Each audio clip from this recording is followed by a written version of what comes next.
Right quick, I want to say thanks to John from the From Failing Hands podcast for hooking me up with the technology to be able to film this episode of Buzzed Up and Baked. And also, you can get this sit down as well as the rest of my content in podcast form, Spotify or wherever you get your pods. Look up Scotian Canadien. Cheers, guys. Enjoy. All right. Don't judge. That's dope. Cheers, man. Cheers, buddy. Andrew, welcome to Buzzed Up and Baked, episode 5. This is going to be fun, man. So what are you drinking tonight? I got Wayne Gretzky's. I guess you got two things on the go, but Wayne Gretzky 99 Craft Brewing. I felt that was appropriate considering the birthday just passed. Yep. But I got the old 9 locks frig off. Have you ever tried that? It's an No. East Coast. It's newer. I think it's within the last year, but man, it's an IPA. It's around like 6%. It's dope. And the name's pretty cool too. As soon as I can get home, I mean, obviously travel kind of killed the ability to get home this year, but Yeah. someday. So Andrew and I, it's funny. Andrew's a loyal viewer for my channel here, and it's funny we kind of met online and then realized shortly after that we actually worked together way back, like 2007. We're both teenagers, so that was kind of funny how that worked out. Yeah, you never know when someone's gonna cross paths again. Yeah, exactly. So and Andrew's now out west in Calgary, but we're just gonna have a few drinks and invite you guys to do the same and talk some hockey. And there's no shortage of Habs stuff to talk about. But first, I kind of want to this whole Tony DeAngelo thing's kind of popping off right now, dude. Between the just what's going on with him and then the burner account situation on top of it, like there's no shortage of drama. Yeah, and we haven't gotten like a statement or anything from him yet, I don't think, in what's gone on in the last 24 hours or whatever. He's sitting on waivers right now, and there's rumblings that Chris Kreider gave him one there after a weird game last night. I just for all like someone tweeted this, but whatever. I'm just gonna roll with it. That I mean, we know what he did to Carey. I was at a game that same year in Montreal, but when they played Boston, so you know that passion was flowing, and they took out Carey Price. But do we hate him less? Or do we just kind of like we're okay with him a little bit for today? Yeah, might have got a hall pass for today. But like the stone's on him. if he clocked him. Something's been up with him, obviously. He was a Trump guy, right wing. No one seems to like him in terms of fans. Even some Rangers fans seem to have some things to say about him. But yeah, man, like how can a guy screw his NHL career acting this way? I don't know, but I mean, it's not like, let's be honest, it's not like he didn't have something to go off of. Didn't a draft pick just get revoked from for some of his antics like off the ice? Like, honest to God, it's 2021 right now. You know what's going on. Like, come on. Yeah, and it's Keandre Miller. I'm not sure if you saw that today, but he went through it all, through the junior ranks and coming into the NHL, and now the reports are he's targeting him as a rookie coming onto the team. Like, yeah, something about he took his game puck, his first goal puck or something. Just like what are you doing, man? Boneheaded stuff. Like, yeah. I kind of have to hope that stuff might not be true. It's that bad, but considering who it is, man, fuck, dude. I don't know. Anyway. He made no friends, but I mean, you just look at it and you say, we can. Oh yeah, F-bombs are permitted. Yeah, thank fuck he's not in our dressing room. And for the people saying, "Oh, claim him. We need a righty." I think it's a righty defenseman. Claim him. Yeah, no, let him suffer in the minors. Well, actually, someone will grab him probably. Yeah, take a pass. And it's like, wow, he is a good player too, though. That's the wild thing. Does somebody take a chance? Probably not at this point. I don't know. It's hard to say. It's like, you remember the Slava Voinov situation in Montreal a few years back when it was just the rumor that someone else fabricated that Bergevin was interested in him, blew the town apart. You don't have that same problem if you're down in Arizona.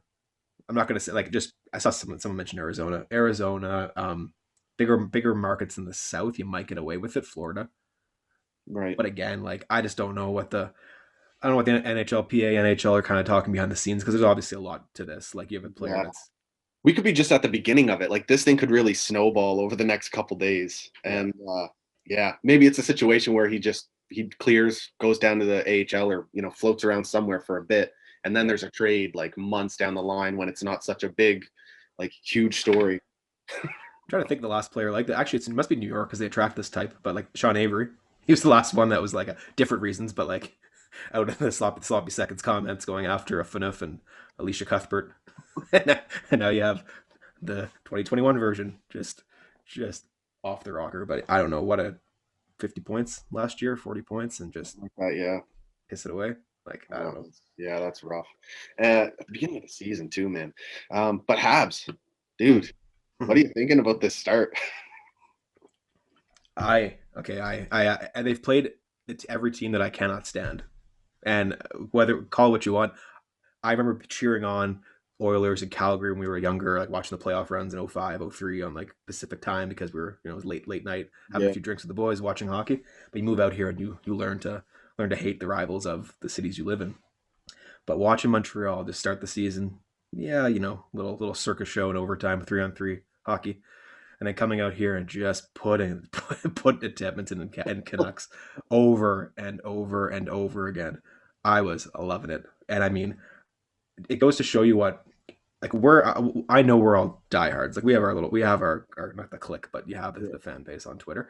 I have a friend. He's kind of a fair weather fan, we'll call him, and that man bought a Jake Allen jersey. He watches every game now. He's talking sports. He's loving it. The stats he knows, the Stanley Cups. I'm like, who are you? But this guy wants to watch every game, and like we're allowed to have one person in our house here because we have some restrictions. But he's been over for every game, loving what he's watching. Like, and that to me, I love that. I'm just like, we're back. Like you have you have fans that you didn't have before. That goes to show you what this team is like. But I've been loving it. Four lines rolling. People have off nights every so often, but they're making these pros and these all-stars look like mediocre players. That's what they've been doing, aside from last night. And I don't know about you, but you know what you're hearing. It's not that we're good, it's that the teams are shit that we're playing against. It's not us. It fell into our lap. Yeah, all of it. The 7-game or whatever road trip just fell into our lap. Yeah. Oh, it's easy. You're playing in front of no fans. Yeah. Have you seen the stadiums out here when we play? Yeah. There's no away games out here. It's 50-50, and we pump those stadiums. And I've been to many games out here with a lot of others in Calgary. There's a lot of us, as you know. But I'm loving what I'm seeing. I'm not liking the reactions I'm getting from fans on a lot of little things, but it is what it is. It's Twitter. Everyone has a voice, so you have to kind of take it as it is. It's gonna be a lot more loud than it's been the last couple of years. And it's weird because like there's been some, obviously it's been loud in terms of the negativity the last few years through the build, but now at a time where all of a sudden the mentality changes, everyone expects them to win every single game. So now it's just really nitpicking on every little player here and there. But I'm glad you mentioned that about your buddy, like getting back into it, because I had a buddy over last night too. He's a teacher, doesn't have, he's not a diehard. He's not gonna be watching every single game. And I get that. Like, as me as a Jays fan, I'm not like when they're losing, I'm not paying full attention. I'm not a diehard Jays fan that's through and through going to go through all that. I'll look at the highlights and the headlines here and there, but then when it's time to contend or whatever, I'm all in. I'm not gonna deny that. Yeah. But with Habs, we're diehards, and it's cool to have those the casual fans back in, hyped up. I'm seeing it in my video views too. It's crazy how much it's gone up. Way more people are talking about it at work and out and about. So yeah, it's pretty awesome. That's the thing. I mean, it's been a long time coming. I mean, the last time I think we were like this. You had that blip in 2014, but I think it was the Kovalev year. The Kovalev, no, sorry, it was the Camilleri year when they redid that whole retool, bringing all the midgets. The ex making fun of the midgets on off the record. I remember the Camilleri interviews on there. It's like, I guess Bob Gainey's free agency spec is you have to be like this tall or above to make the team. Like the Exodus shredding apart Camilleri. Chip was on my shoulder at that moment, but. Oh, that year was epic, but different. Yeah. Like that year was we depend on goalie and we have opportune scoring. Yeah. Now we have, I'll be honest, shaky goaltending from Carey. Allen's been solid. Yeah. But we're still putting pucks in the net. So I mean, again, except for the goose egg last night and all the shutout chance didn't work, but for Markstrom. But hey, goalies have their day, right? You do what you can, but it's a different makeup. The team just feels like it's ready. It's ready to go. Yeah. I love how bought in everyone seems to be. It's like every single scrum, like 2 or 3 guys are like, boom, they're right there. There's none of this just like holding on to a guy, hugging a guy in the background, not getting involved. It's like everyone just piles in and they're and it's all over the ice. We saw it at the beginning of the game there last night and then later on as well. And Yeah, but how about the fucking hit, man, on Kotkaniemi? Hmm. It, I honestly, I saw it happen, and I sat, and I mean, so I'm well embedded in Calgary. I am a Habs fan. My wife's family is not, but I'm sitting there, and I'm just, you see it happen, and the play continues. So now I'm getting really Yeah, fired up. Now I'm no looking at this going, call. "Are you kidding me?" So look down now, and like I think I get right to my phone, instant Twitter, obviously, and then you look up, who's in the box? Weber. like, you can't make this shit up, honestly. But then alas, look where we are. You have a kid, and you watch the replay full speed or half. I'm sure you watched them all. He goes behind the net. He's kind of getting wedged. He made body contact with somebody. The player like revs up the other side, coming in for a hit around the net, and you know you can do a flyby. You don't have to hit him. You can just kind of freak him out. Instead of a flyby, he comes in and out. Yeah, Forearms up, right to the face. yeah. How the fuck do you? How can you can be the best, the most objective fan out there if you say for a fact that that was not a hit to the head? You're just bullshitting yourself. And I know good Flames fans everywhere. They're admitting it in a lot of cases, but they see the trolls out there. But And then you almost, have almost Gary Galley winding us all up during the whole thing, dude. He's like, "Oh yeah, like I appreciate that he's going to make the hit. I get that part, but right through his core. yeah, Right through his core. Yeah, I'm pretty sure the core is in Finnish or in Finland is not the collarbone neck area. That is not yeah, the core. exactly.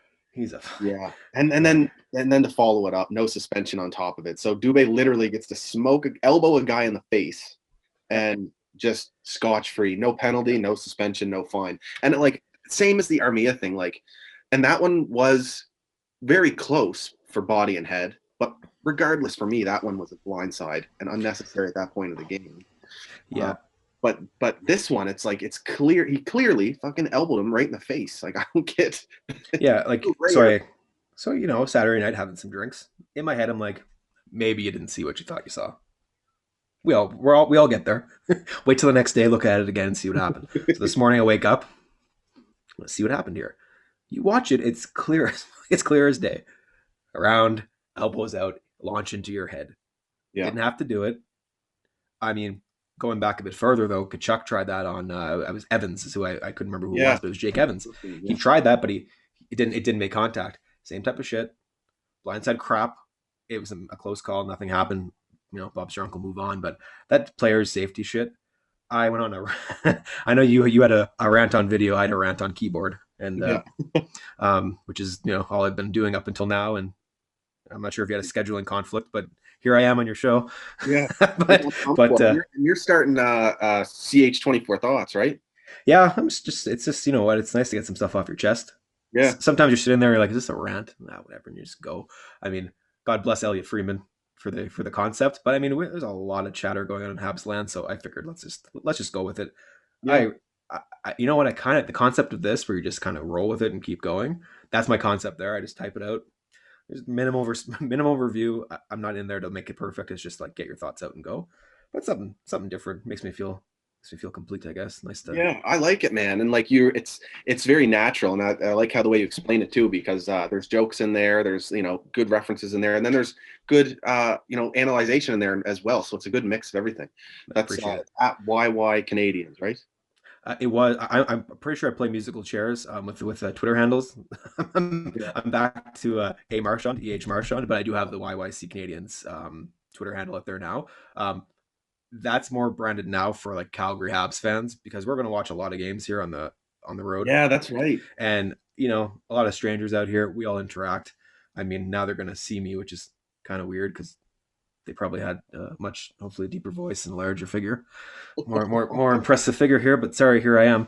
But it's just kind of like the idea to home away from home. When this all ends, COVID kind of gets put to bed, we can go out and watch a game, have a beer, and do what we're doing right now, but in front of a screen, right? So that's what that accounts kind of for. I went through an identity crisis clearly, but yeah, I'm back to my last name is back on display. Dad bods for the win. Dad bods. 100%, buddy. It's yeah, but man, those two Calgary games were both really good games, and that rivalry is going to be intense. Start of the year, again, I'm not a prophet, But looking at it all, it was what's the biggest rivalries going to be that are outside our normal kind of day to day. Like we all know Toronto, Montreal. We know Toronto, Ottawa, Montreal, Ottawa, Edmonton, Toronto, and it's Yep. starting already now with who's the best player, and then McDavid sizzling the entire team, scoring a goal like no problem. So like, but best player, you guys go figure that shit out. Calgary, Montreal, to me, it was going to be the one because they're built the same way. Yeah. Calgary's talent level is a bit lower, but I've watched them play enough around here, and you know, I'm on the record. I like. Do I like him? Yeah, sure. I like Dylan Dubé. Like, I don't like the hit, I don't know but the why you player, Yeah. the player did, like he came in and he ignited Lucic. Like, you know, Yeah. takes a That's certain breed to do that. tall task. And he looked good last night too. Yeah. Like when I did my video, I was like, shitting on the hit, but then at the end, I had to say like he was involved. He played well. Yeah. He was like Calgary last night, especially came out and they set the tone early. It was Yeah. good to see a few different guys mixing it up. And as annoying as Matthew Tkachuk is, that's my type of player. Like I love Matthew Tkachuk. I hate that I like Brady Tkachuk, even though he's on the fucking Sens. But I just love that power forward. It's a dying breed of player, and so it's. I'm glad to see a rivalry outside of Habs Leafs and Habs Ottawa igniting here, and I think it's only gonna get better. I wish it wasn't at the expense of Kakaniemi's brain, Yeah, but a hit like that is going to now get this shit off, like shit on the go. Yeah. Because now you're going to see the Zach Ronaldos of the world. And I know Calgary's roster pretty well, just again from being here. They have some plugs that are sitting on the taxi squad waiting to go. And you can rest assured if this hype starts going, that, you know, revenge, we're coming for them. And Montreal's in town. I think it's March, but regardless, you start seeing that kind of that build up. That absolute fringe player is going to be brought back in to try to set the tone. Like it's just the way it's the way it is, right? But Yeah. this was the show. I hope the kid's okay. I hope Kakaniemi's okay. Concussions, we don't know. He might not. We'll see tomorrow if he's playing or not. But it's gonna be these teams play rough. Like that Kachuk, I mean, like him or hate him, and I love what he does to Oilers fans, so I tend to like him more often than not. But now, like, you know, I told a lot of people out here, like, I'm okay with your team out here because I like hockey past 8 p.m. Yeah. But this year it's going to change, and I'm going to fucking hate you by the time the season ends. And sorry, that's how it's going to be. Yeah. But these two teams, man, it's going to be nasty. It's so true. It's so true. Like, because normally I like watching Calgary play. They're in the West. That like what they're doing does not affect us whatsoever. So I'd love watching Calgary. I'd love watching Edmonton and Vancouver. But now I have to hate them. So it's kind of a weird mindset change. And but yeah, man. So having to deal with him all this season is gonna be fun. But I like that the Habs are one of the few other teams in this Canadian division that will have no problem playing that way, especially with Corey Perry down in the bottom four. That's a huge addition to that bottom four. All I hear out here is that fucking Corey Perry. That's all I hear. So the same way I'm trying to think who we were like with that. Tucker, not Chris Neal, because Chris Neal could go, but like that player that every game we played against that team, we'd be like, here he goes again. It's Sean Thornton. Exactly. That effect is full effect here. Like we don't get it on the East Coast. Perry plays and it's like, oh, nice play, good job. Out here, they hate him. They hate that player. The Anaheim series, just the stuff that he's done. Like if you don't know, go on YouTube and just search Corey Perry Calgary or Corey Perry Edmonton. If anyone wants to know why people out here can't stand him, watch that and understand. Like they went after him last Corey Perry. I'll be honest, hasn't really been to me, like when I watch him, he hasn't been that Corey Perry, you know, the not jabs yet. And not yet. Yeah. but he skates by and they still give him the shovel, give him the shiver. They still give him this like, little bit of a spear, a slash. Like he's in their head and he's done nothing. It's still so early. I can't wait. I know. It's so exciting.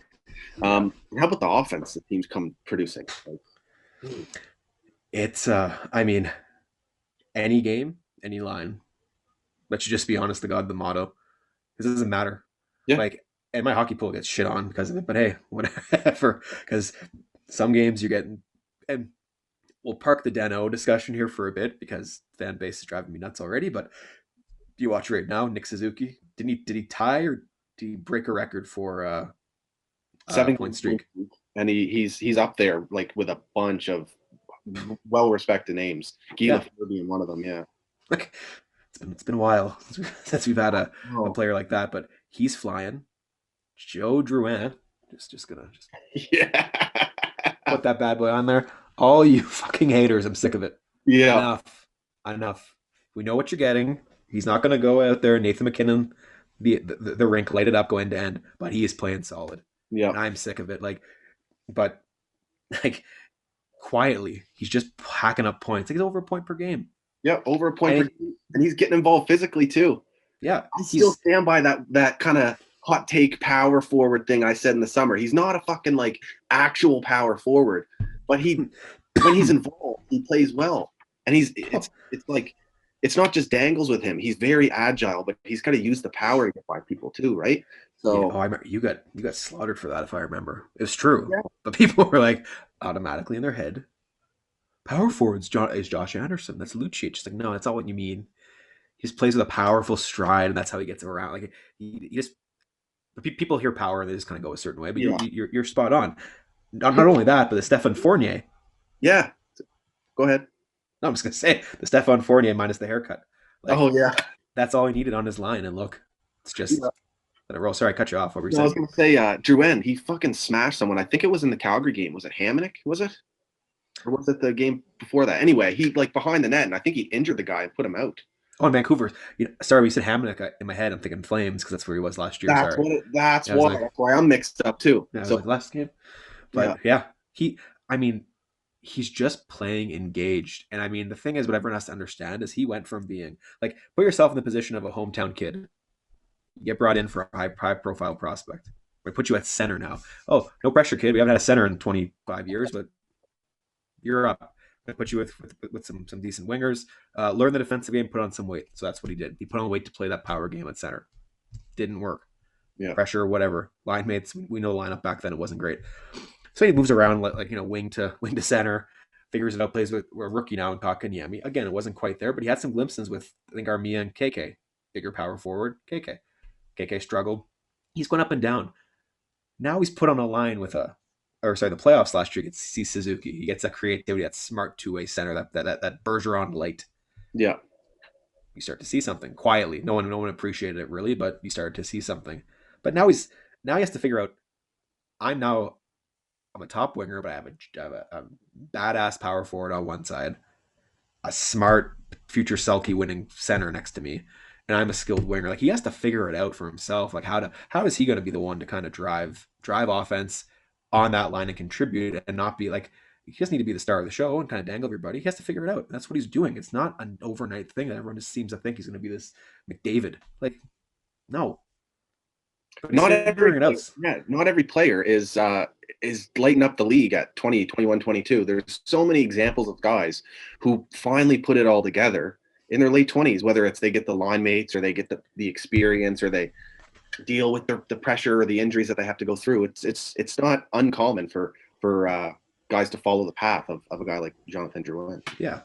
I feel like I'm ranting in a way, and apologies if I am, but you just see what he's gone through, the ups and downs. And quietly this year, when everything's not on him, he's figuring it out slowly, and every game's getting better. And now that line, to me, they've that's a check mark. They figured it out. They know how to score. Last night, I don't want to talk about how I felt when Anderson was injured. Yeah, I didn't want to get there, but that line, awesome. And then most important of all, we got the first line. Danault, Tatar, and Gallagher. They've been our rock these last few years, and I'm starting to see the Danault hate start coming in here, which is unfortunate to see. We haven't seen that in his career up to this point. It's happening. Well, you call him the first line, some call him the fourth line, some call him the third line. I mean, Habs Nation is just all over the place. But you know what you're getting with Thomas Tatar. Gallagher still doing his thing. Gallagher and Perry, by the way, 2 games ago. Corey Perry causing shit through the legs. Gallagher finally just being like, send that puck home, no problem. Easiest goal of his career. Yeah, a connection I never thought I'd see. Yeah, it's ridiculous, crazy. And Anderson, I mean, just adds into that. But it's funny, you don't have to say too much about Tatar and Gallagher, despite the fact that Tatar's a pending UFA. But what's your thoughts on the opinion on Danault right now? He's still playing wildly strong offensively. He's still getting the tough matchups. And like even last night against the Flames, they generated a bunch of chances between him and Gallagher in front of the net. He's doing his thing behind the net, making the plays, getting it into the scoring areas, and Brendan Gallagher comes in, gets the shots you thought he normally would have finished on, but Markstrom was that good. I don't know. Danault's in a really tough spot. There's the quotes that he said, and the sound bites from in the offseason when he doesn't want to lose his role and whatnot. But why wouldn't you say that? I want to hear a guy say that. He's continuing to get better year over year. And for me, I just want to wait and see how this season plays out with Danault, because there's a very big decision that needs to be made. Let's just let the process play out. We have a very strong team right now. We're fortunate to have this center depth. So, man, I love Philippe Danault without a doubt. Yep. The problem with Philippe Danault, and it's not his fault, it's his cap hit. And it's not because how he's playing, it's because who you want in return. And you want this name behind me. You want the Getzlaffs. You want other people that you just like talk about, like, oh, I want this player. Philippe Danault is probably the best fit. I mean, you watch his social media, like how he cares about the team, how this team has brought him along. They taught him English. Philippe Danault didn't know a lick of English when he came onto this team. That's crazy. I didn't know. He like you watch his interviews. He was like, yes, like he went for it, and God bless him for it. Yeah. But he came, and it's funny because he was in Chicago. You think but he came out of junior into Chicago. But what sticks with me, man, is the fact that Marc Bergevin, he was emotional about Gallagher, and he was just as emotional about Danault when talking about them before the season started.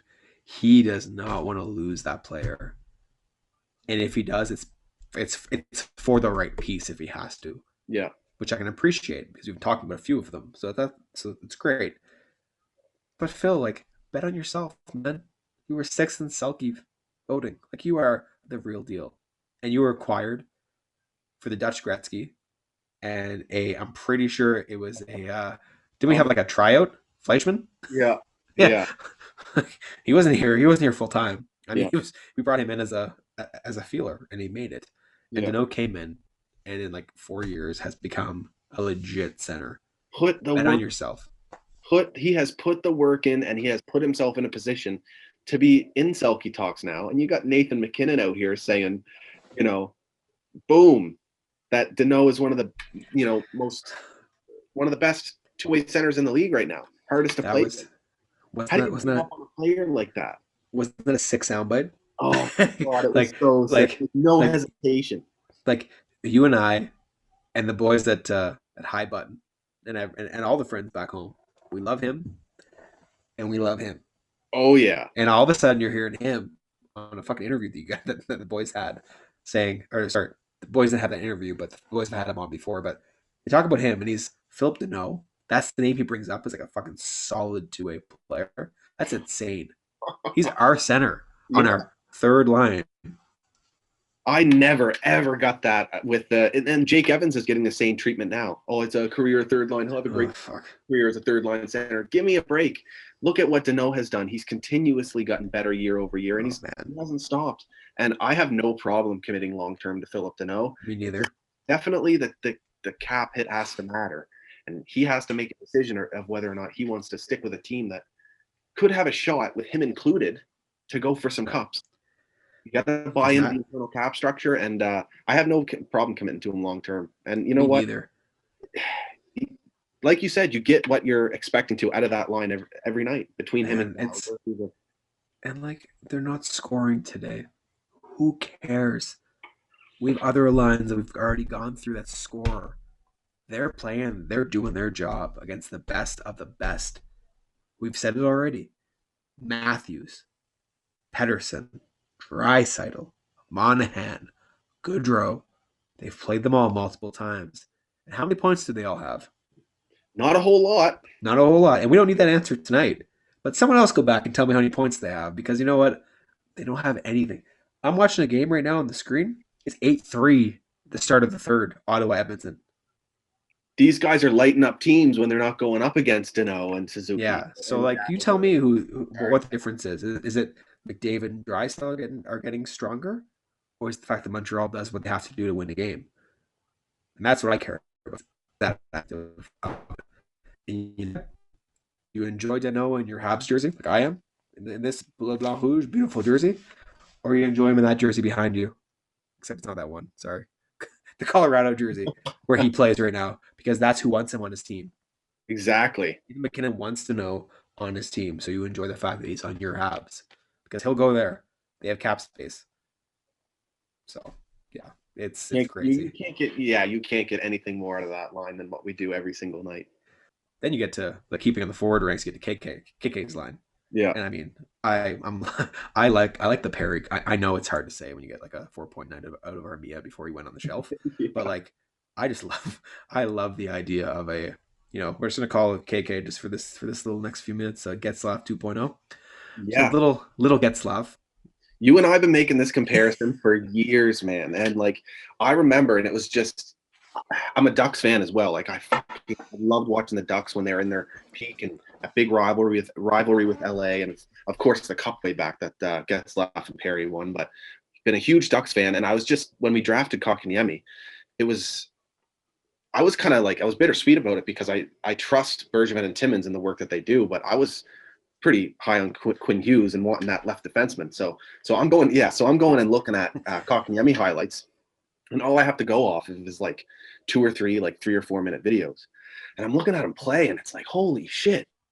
The way he skates around and opens up lanes and passes the puck through seams like that, it's Getzlaf. And then he's getting physical in the corners and retrieving pucks and shows that he has a shot. And then they're saying that he's defensively responsible. Now as the years have gone by, it's like, man, he's progressing into that aggressive power forward center, and that kind of just is good, not overly elite at any specific skill, but good at every single thing, just like Getzlaf. It's so true. I mean, and I can't sit here. I mean, you watch the Ducks, but like when you watch Getzlaf play when he was younger, he had a bit of awkwardness to him. Big guy. Kind of slower, like almost like instant replay slow, right? You're like, oh, it's gonna screw up here, but he just find his way and find his seams, and he find his partner in Perry or whoever his line mates were at the time. But KK is the same way. You see him, and he kind of rolls through, and you're like, how do you get the puck? Like, how are you doing that? He just has this weird, awkward way to kind of figure it out and get in. And I mean, aside from the cheap shots that he gets on him, Zadorov, and then now Dubé. Like, I mean, aside from those, like, he handles himself, and now his base is getting stronger. Like, he's just playing that like smart, not going to blow you out of the water with speed, but he just plays this like, the comparisons are there. Like, everyone says Barkov. I don't see Barkov. Barkov is a big Suzuki kind of mix. Like, he has those, like, you see the moves he makes on breakaways. Like, KK is not the fleetest. He's not the fleetest of foot and the best hands out there. That's more Suzuki's type of game. But when you said, and this credit goes to you, Getzlaf was your kind of thing, and I remember that implanted into me and was like, touche. Spot on.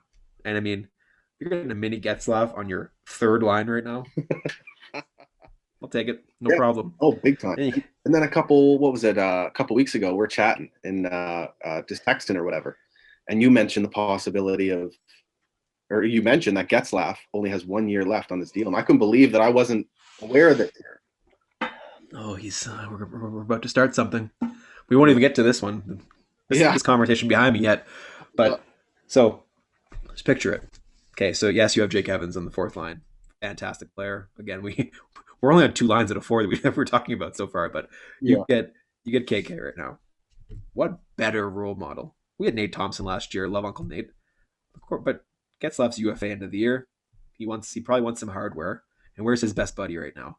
Where's his old coach from Team Canada? Oh, there. They wear this beautiful jersey that I have on my shoulders right now. Could you imagine bringing him in for a cup run? All assumptions are going to be that he's going to probably go back to Anaheim. I mean, why would you want to leave Anaheim if you're living down in LA, family's area, loving life? Join your buddy, play third, fourth line, put Kotkaniemi on the wing if you want. Let him learn to play with someone like that. But could you imagine getting Getzlaf? Could you imagine? Reunite Getzlaf and Perry with the Montreal Canadiens, man. Oh, I'd feel like I was dreaming watching that, especially through the playoffs. Like, my God. Yeah, that'd be huge. And you got to think that, I like what the Anaheim Ducks are doing right now with their build. They probably want to keep Getzlaf and re-sign him on a decent deal, keep him as captain, keep him as that leader, similar build to what the Habs went through with Weber. Yeah. But if they could, send him off as a rental just for this season, why not? Yeah. And we would pay Like, let's be Yeah. honest. Like, we have no shortage of prospects that can go that way. I mean, I don't want to. It's not the same realm of players, so no one radio me this way. But Plekanec, sorry. He came in, went to those nasty ass Leafs, but Yeah. he left for a playoff run, got a pick back. He came back the next year. Many players have done it, but for Getzlaf to pick, especially in this weird year, Getzlaf can come home for a few months into Canada. We have that waiver situation that how that's going to hamper the team. Great, Yeah. but if you're bringing Getzlaf in and you're not hampering the lineup with what you gave up, it could still work. But I mean, hey, God knows what's going to happen this year with the trade deadline. Like, it's hard to say. Yeah. But You'd have Getzlaf with Jesperi Kotkaniemi, just the perfect mentor. that's exactly what it's all about, right? I mean, you just get if you have the opportunity to do so. Like, you remember when everybody complained about the fact that we won the play-in round because Yeah. we were we lost on Alexis Lafreniere, great prospect. No one's going to shit on that. But like losing five draft positions, everyone was freaking. Well, look what it did. Yeah. Now you just get another playoff round in there and you get them up. And let's just be honest, we're on a collision course with those fucking Maple Leafs from the playoffs. I am like, I just the thought of it gets me mad. You need it, but it's gonna be some of the most stressful hockey in our lifetime for sure. Yeah, it will be. And our generation will never see this again. This whole Canadian team, the Canada's team winning and going into the Stanley Cup, real Stanley Cup playoffs against the other divisions. But like, you got to bring in some guns at that point. And I know, right, defense is probably where we should be going after, but Bergevin's all about depth, and if he can make a move to bring in someone like that, if this team keeps performing, he's going to pull out all the stops to do it. Oh yeah. I mean, we have too many good defensive prospects right now. There's too many. They're the same age, Yeah. same position. I'm sorry, but I'm finding it very hard to fall in love with like the Norlanders of the world and like the Strubles, Yeah. Harris. Like they're all left defense. Like at some point you have to give to get, and I would love to get my hands on that big fucking ham hock Getzlaf to center the third line. Sacrifice one of those prospects for a serious run at a cup, a good opportunity at a cup. Yeah. And then there's also we may as well get into it now. The Cole Crosby rumors. I don't even. What was my reaction? Giddy, I guess. Which is weird to say. I mean, what? We're in our 30s. Sorry if that's not. Oh, I'm in my 30s. I'm not sure if you're there yet, but I'm almost there. You know, okay, so I'm well in there now. So, I mean, typically, hockey rumors are just rumors. You live by them. You say okay. But when you see Sidney Crosby's name pop up, and I know it's the timing of it all pisses me off all the time. Montreal's playing well. Oh, exactly. Crosby's this. Crosby, like let's take the attentiveness off the success and let's talk about something else. Other rumors of other players that won out, like in my head, I'm like, this is just a smoke screen, ignore it.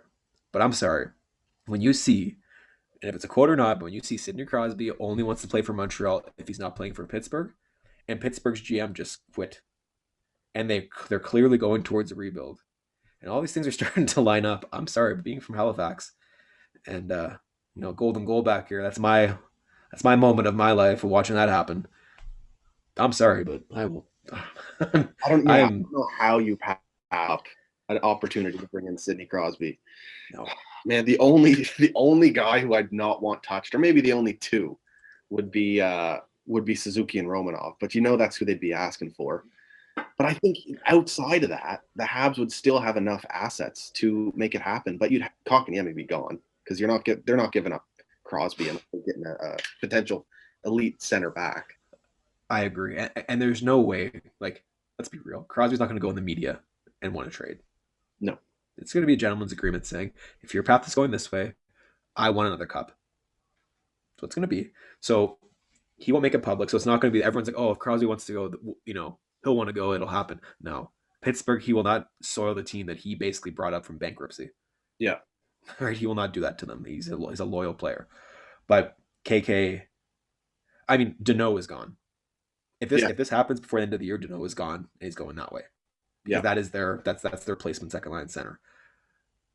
Oh, I hate to even part. We're adding a bunch on top of that. You are, and like that's the cap piece. But I'm just like, everyone's going on about Dubois. How do you make it work? Well, how do you make 8.7 work? Which for Crosby is a great contract. For Crosby, yeah. but Danault's gone. Yeah. Oh, it's great. I don't know. I mean, It'd be a first round pick would have to be involved in it, no yeah. doubt. And then we'd be giving up some prospects too. Like he may be 34 years old, but he's still Sidney Crosby, a couple of years off from 100 points. He's point per game this season, if I'm not mistaken. Like he's gonna want to be one of these guys who is elite until the moment he decides to retire.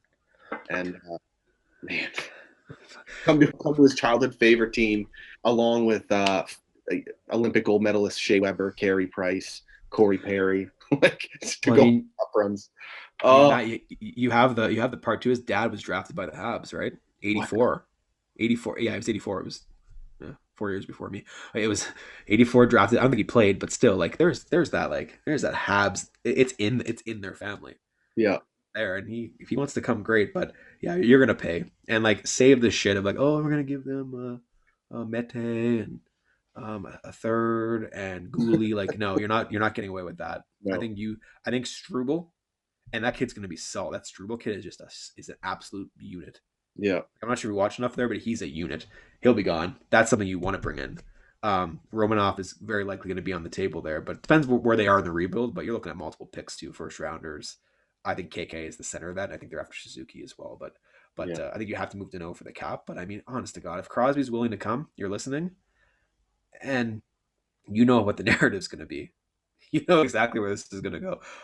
Oh, they made fun of Thornton. Yeah, exactly. Excuse me. That's how it's gonna go. Even though we know better, but it'll be either that or why does Shea Weber still have the C? Oh yeah, controversy in Montreal. Yeah. Crosby needs the C. He wants here and he wants out. Shea Weber wants out, but you can't trade him because his contract.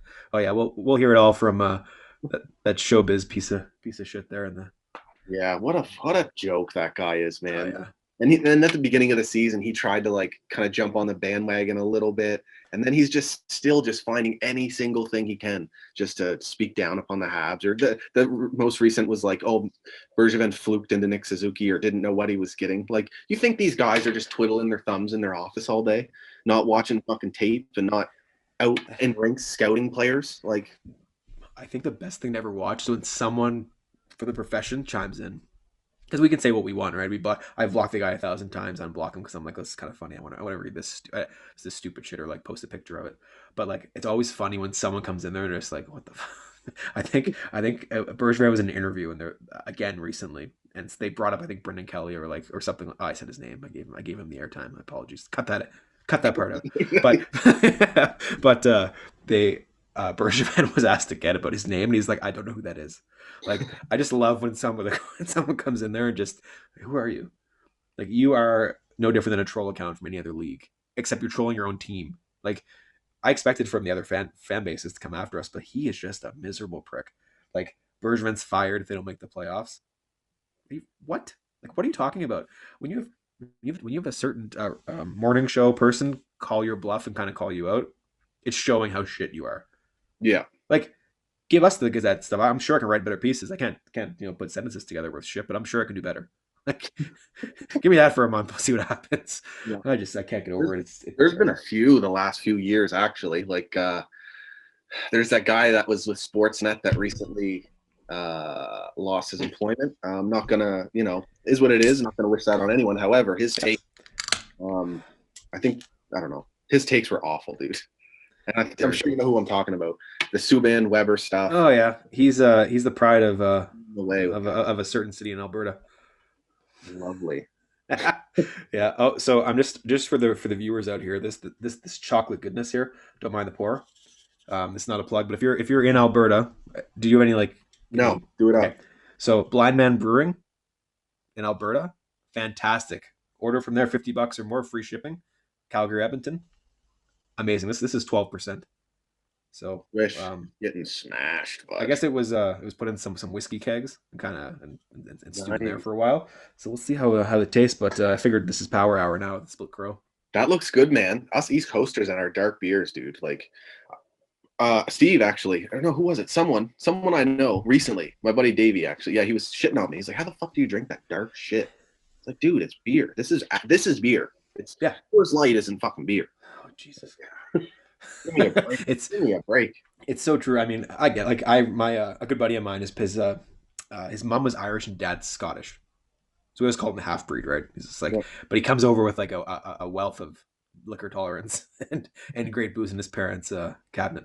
So anyway, Guinness, that shit we started on that almost. Like I love that shit. I know Yeah. it's like a meal, but this is Guinness, 11% Guinness.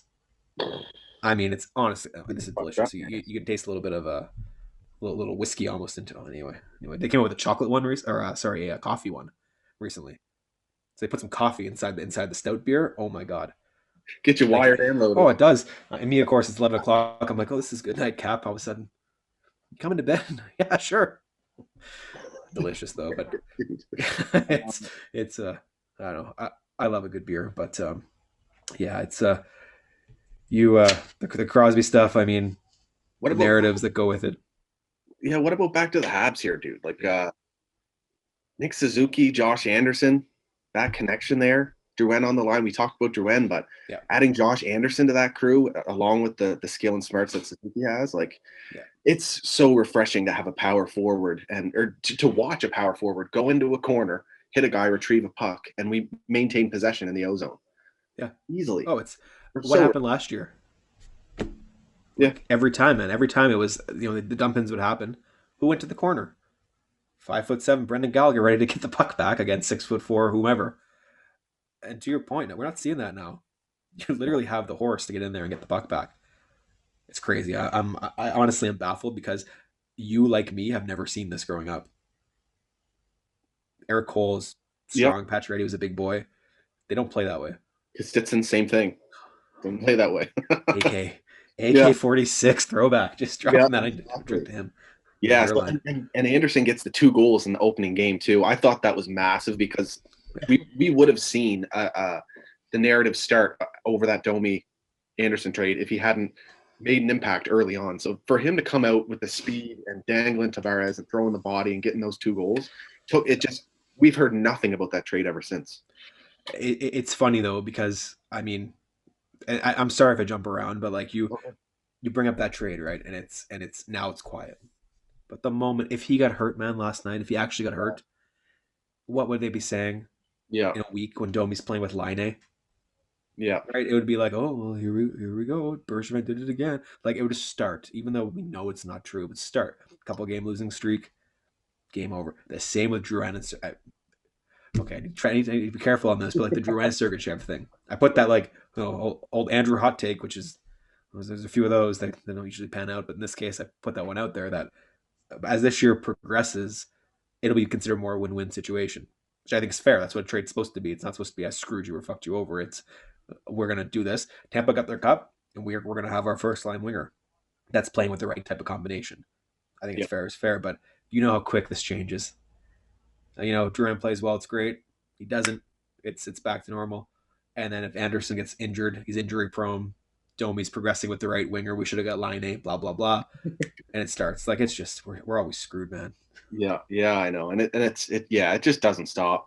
But you're right, man. Hopefully the Domi Anderson trade works out as a win-win too, because I really like Max Domi. Me too. I can't say anything bad about him. Me too. I mean, there's the comments. I'm looking at my screen there. 5-3 Edmonton in the first period. Wow. Anyway, I said I wouldn't look, but there I am. That's wild. Yeah. But it's just the. You see Domi's goal the other night? This night? Oh yeah. For the top of the circle on the wing, one timer. I mean, I have a Max Domi jersey upstairs. When he came here, I thought for sure he would again, dressing room issues aside, like with like the whatever happened in the play-ins, I thought he'd stay and Tatar would go. Trust me, I love to eat crow. I'm very good at it, but I thought Domi was the kind of that player you want, that like Andrew Shaw type of hybrid that can go play. At the end of the day, there obviously was an issue, but I wish him nothing but the best. I have his jersey upstairs. Great memories here when he scored the game winner in Calgary last year. Loved it. I still get the picture of him and Ty up on the wall right there. Man, laying down in center ice. We had a Domi. We had a Domi on our team, and that pissed off the Leafs fan base for at least 2 years. So that's a win. Just a good good his initiatives too, right? Like diabetes and everything. I mean, the kid's a stand-up act. I You heard his comments, though, right? But Yeah, yeah, like that. But I mean, he's going to try to he seems enamor to he the seems fans. like a bit of a robot in a way, and I found that in Montreal when it came to the media too. He always had the right thing to say. He always had the positive, upbeat outlook, and he handled the media really well, even after games when he seemed frustrated. But Yeah. he's a good example of, I think, the media training that some teams do, or maybe he went through as a young kid. Yeah. So when he went to Columbus and said that stuff, I almost went like, that's just me kind of being a robot. That's Yeah. almost kind of It's what you have to say to a new fan base to win them over. I think yeah. you just, and I don't know if it's just Habs fans. I think we're are we arrogant in a way where we assume when a team goes to their fan base they should always like say like, oh, I play for Montreal, and like kind of like talk it up as if it was a great experience. Like, Yeah. is that what we expect of players? Like, is that our Maybe, fault? maybe because yeah, that makes sense. Like, and would he? No, he wouldn't. Oh, I miss them so much. Like that No, locker room is great. I wish who's I was still part of it. yeah, who's cashing the checks? And then I mean, we all have employers. You're not going to be like, oh, thank you for hiring me. I just want to thank my former employer for all the good. I mean, end of the day, I think we're all just a bit. We have too much pride when it comes to this stuff, and we all expect it. Like they're gonna sit here and they're gonna praise us on the Columbus television. No, Yeah, he's going in there with a different mindset, and those sons of NHL players, man, like you said, like seasoned. Ty had him prepped. yeah. Oh yeah, big But time. yeah, it's it's I do not I love the fact that he was here. I wish he could have stayed longer. I thought he was part of the solution, but I was pretty upset just with the play-in performance. I think, and that's the thing with I think it did hit him in. He Yeah, couldn't, new coach or not, like when Stone Claude went off on the yeah. when he went off for for the emergency surgery he had to Yeah. have. We had Kirk, Captain Kirk in the helm, and Dominic Ducharme. Like they were And they fresh starts played for him. everybody. They brought him up immediately, Yeah, and he had one game where he had a couple points. yeah. So So I wish him the best, but I love the fact that we had a Domi on Montreal, and yeah, my jersey's upstairs. People are saying, "Oh, go get Cole Caulfield when it comes up. When he comes up, like switch the name bar." I'm like, don't know if I will. yeah. Good transition because will he end up a Montreal Canadian? I think at least for the short term. And what type of player will he be when he plays in the NHL? See, we picked quite the time to talk about that when he has what 7 points in the last 2 days. Yeah, he's killing it. He's killing He went it. on a tear, and I mean, I did anyone really bring up the fact that actually no, like to a point, like Cole played university for what a month before the World Juniors, or maybe more. Like what did he play? 16 Yeah, he games. did play. Yeah, it was a month, maybe 6 weeks, something like that. On that same token, to apply to everybody, like some players didn't even play. Like Yeah, Alex Newhook, I don't think even played. Like I see a lot of comparisons to those two, but Newhook didn't play at all for World Juniors. So Cole played a few games, but you wonder like, what are these players like when they're playing consistent year going forward? But because Cole Caulfield's World Junior performance, I mean, he shoots a lot and he misses a lot, he but he does. goes for the shot. Yeah, World Junior wise, and I'm interested to see what you think of this because you watched it all as well. You guys had a few specials about this stuff, but in the NHL, you absolutely cannot waste your plays. You have less time than you have in the World Juniors and less time you have in college to get that shot off. And I think for him, like he's not this. I say he's more like Camilleri in the fact that he can put that puck where he wants it when it, like when the opportunity arises. But he's not going to score on every shot. He's not going to have this like Tyler Toffoli like. First time we talked about Tyler Toffoli the entire episode so far. he's Sorry, right now. I should apologize to certain friends of your show here for that. But like he's not going to shoot at 35%. Like he shoots a lot, like 10 shots a game. Yeah, and he'll hit one. He's the type of player that once he gets to the NHL, like you mentioned, the time and space is going to go away. It's going to be harder for him to get it off. And when he does get it off, is it going to be, 9 of 10 that miss, or is it going to be the 1 of 10 that goes in against an NHL goaltender too? He might be a guy that relies on eventually this. We could be so off base on this, but whatever. It's good discussion. He might be one of the guys that needs line mates to get him the puck in those specific areas on the power play in the in the dot, like Camilleri, like you said. Otherwise, what's he doing out there? And I actually agree with who was it that said he needs to add something to his game, similar to how Brian Giunta became a penalty killer and whatnot. Oh, Might have been Ray Ferraro or Pierre Maguire even. Someone said it, and Was it? Yeah, it was on TS. It was on. Yeah, it was on TSN. I think. Yeah, it was one of those two. Yeah, because he'll have to be impactful in games when he's not scoring, and we saw through the World Juniors there were games when he just didn't put up points. It's true, and I think Matt Bergevin came out because there was a question. I think someone asked that question. Whatever reporter it was, good on them.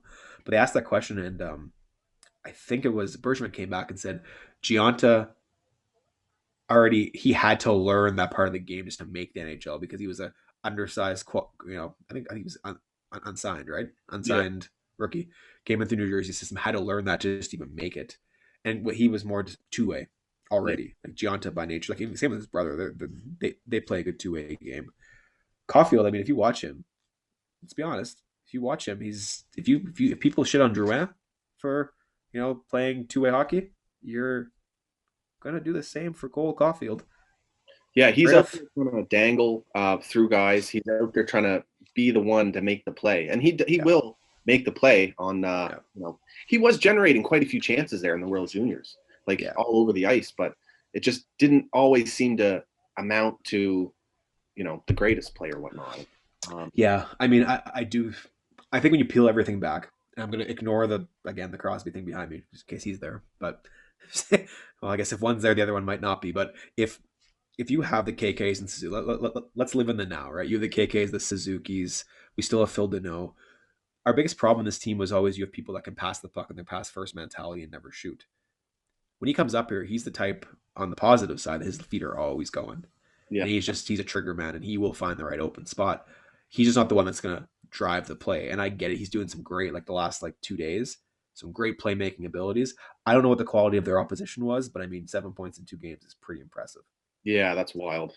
Yeah. But, I mean, when you put him in the NHL, he has to have those centermen that can find him, and his feet have to be moving because those NHL defensemen are not going to give him a second. He'll be covered like the plague, right? But, I mean, he's what we've always been. He could end up with those players in Montreal. Yep. He could be a guy that comes in and just absolutely kills it right away and shows us up with what we've been saying here.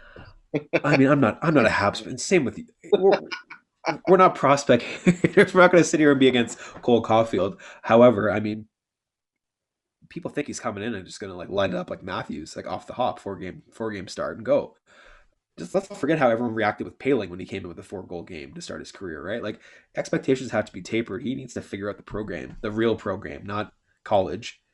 And I think we'll see what happens. I fully expect him to be a good goal scorer. I just don't know if it's going to be a 50-goal scorer or a 40-goal scorer. Could be. We'll see. Yeah. Let the kid show us. Yeah, exactly. I mean, but you say certain things and all of a sudden we're the anti-crowd and not saying the right things, and I don't know. Yeah. How about Tyler Toffoli, though? We may as well talk about him where we haven't yet. Should we go back to the third line? I think we were talking about it earlier. Oh man, Well, actually, I'll get to one point in a few minutes, but kid comes in there that first game, probably not what he wanted, but again, new team, left side, first time playing in ages. He whiffed on a few shots, kind of hit some goalies, hit the goalie in the crest in the overtime. That shit happens. And then they start. Oh, Toffoli, not living up to what the you 1-2 game? Yeah.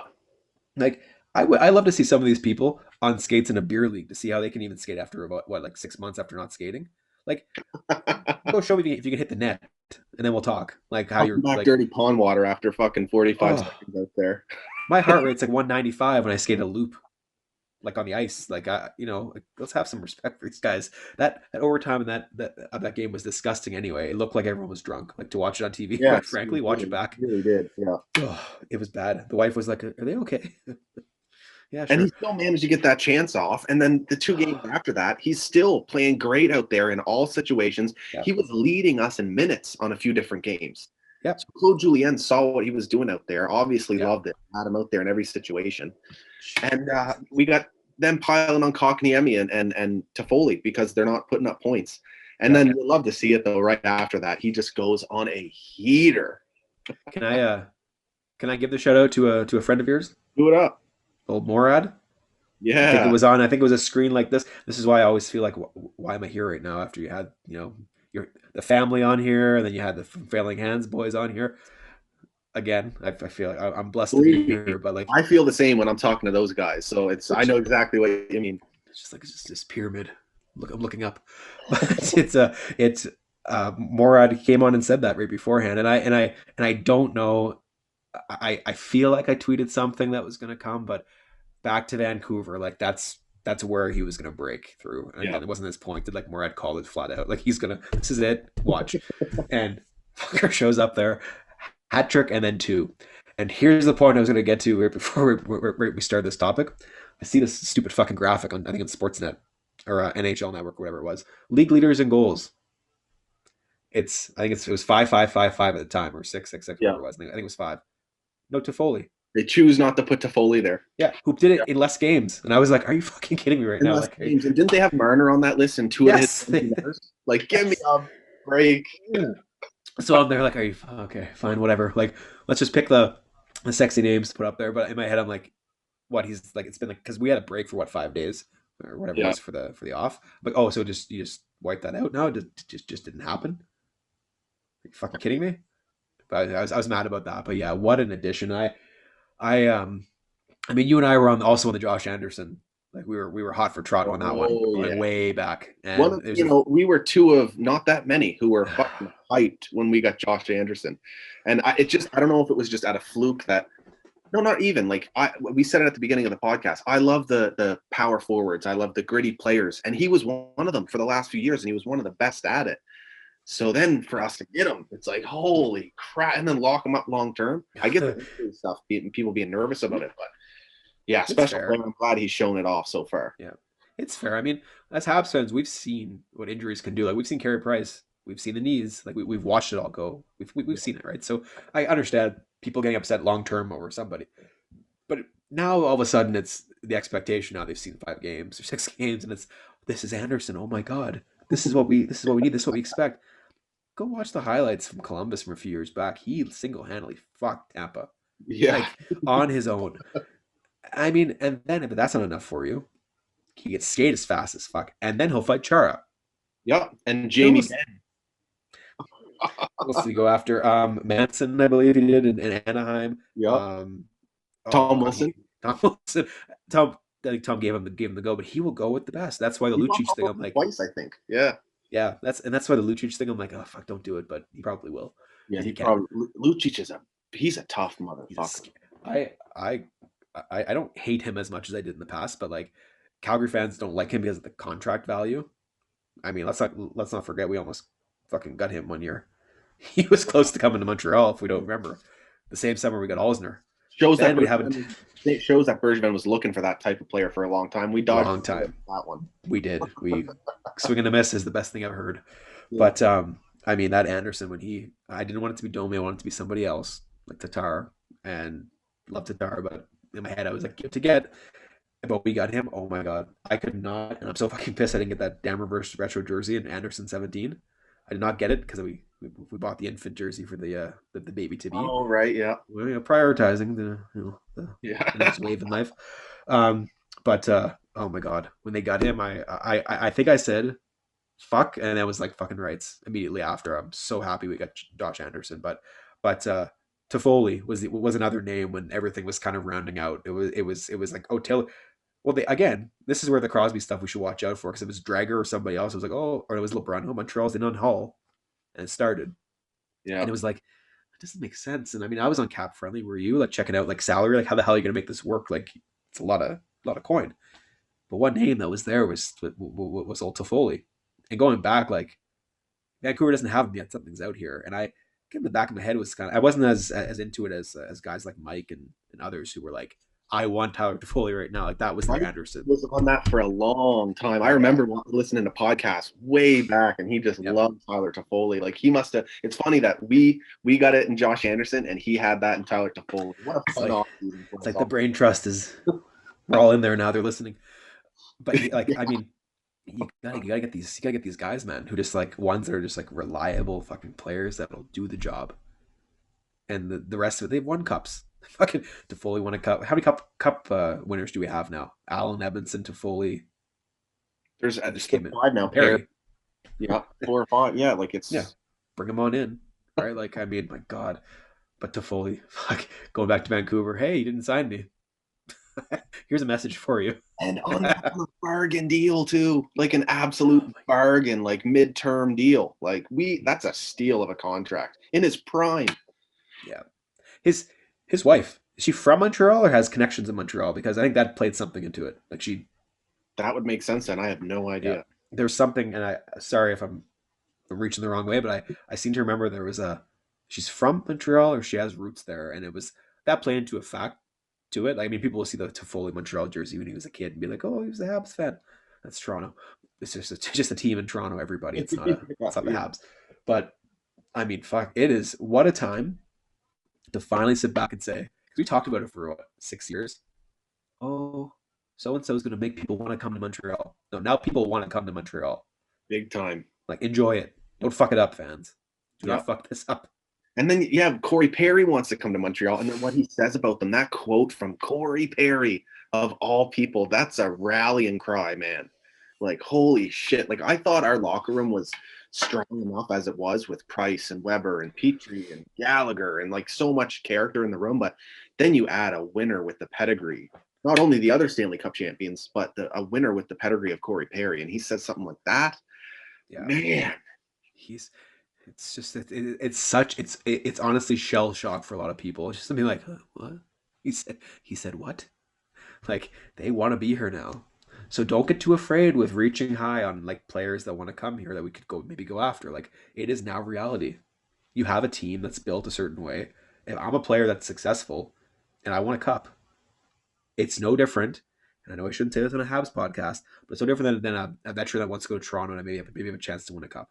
They're Yeah. seeing us in the same light as a Stanley Cup contender in the years that we're in right now with this division, and they even the Canadian division that's so fucking tough, they still want to come here. Yeah.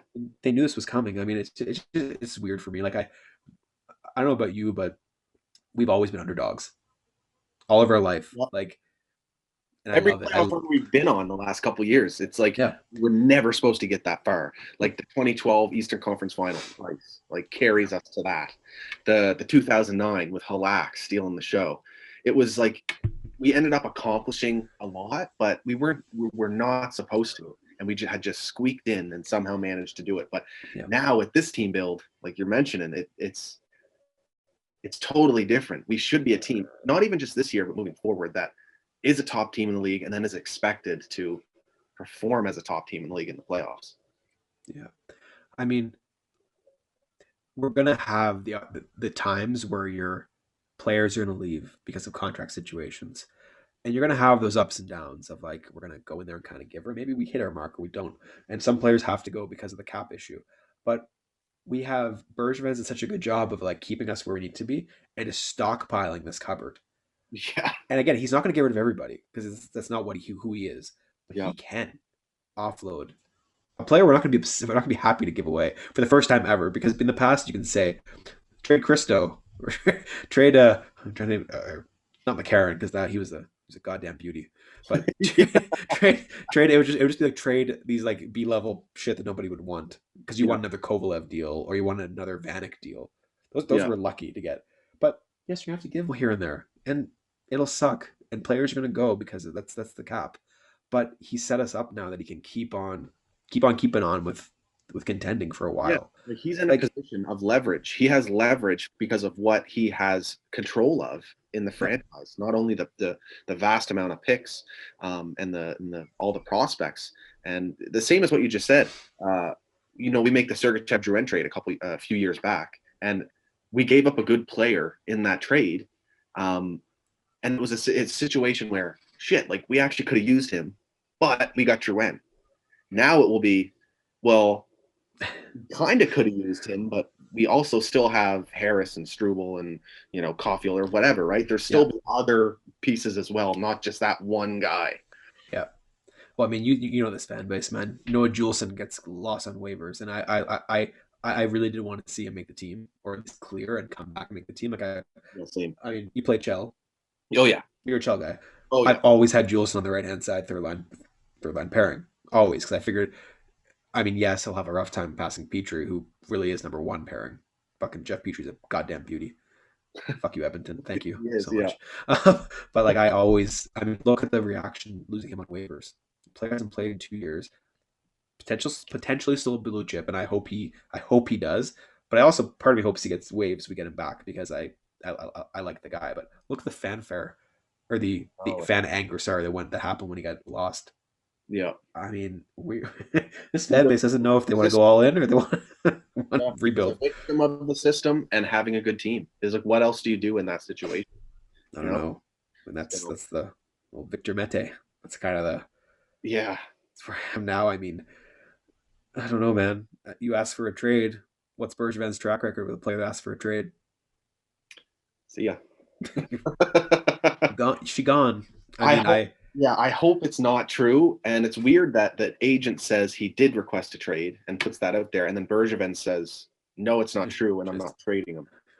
Yeah, put them a flex. Like, no, yeah. didn't happen. I If you mean, want him better, you better offer up. That's kind of what I'm thinking that was. yeah. I mean, I'm sure teams have been calling. I mean, I just, of course, naturally, we we lose a game, and it's by the way, your player wants a trade. It's like, I hate the media. Like I know. you're down 1-0 to a hot goaltender, and all of a sudden it's a trade request going on both teams that on that same broadcast because that's how it works. But I mean, I can see a 20. Let's see, 20, 23, 22, 23. I Yep. can see it being upset. You're Oh not yeah. playing. There's no way in.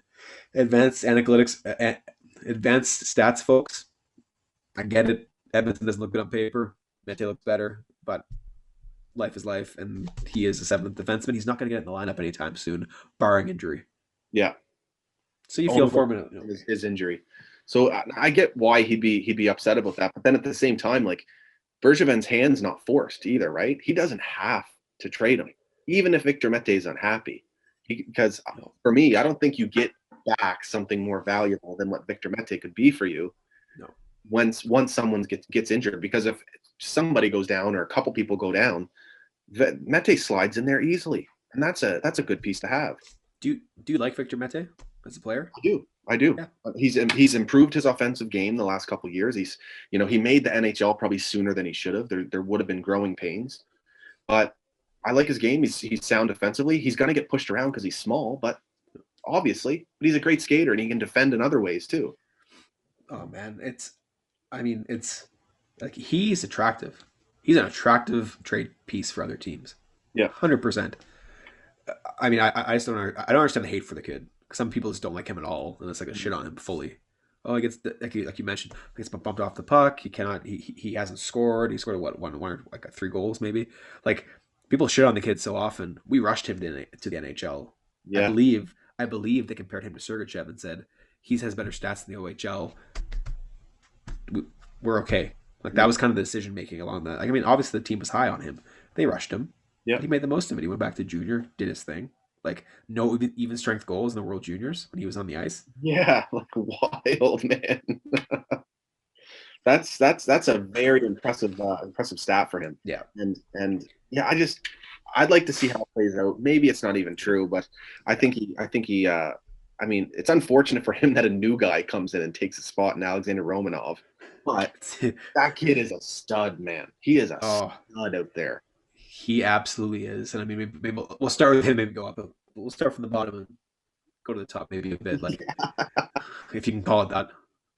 I mean, I watched the first game, and I think I had some back and forths with a few people on Twitter just being like, because everyone was hailing him immediately, being like, "Oh, he's here." And I watched that game. I watched it twice. The first time I think I watched the game twice just to watch. He made some rookie mistakes.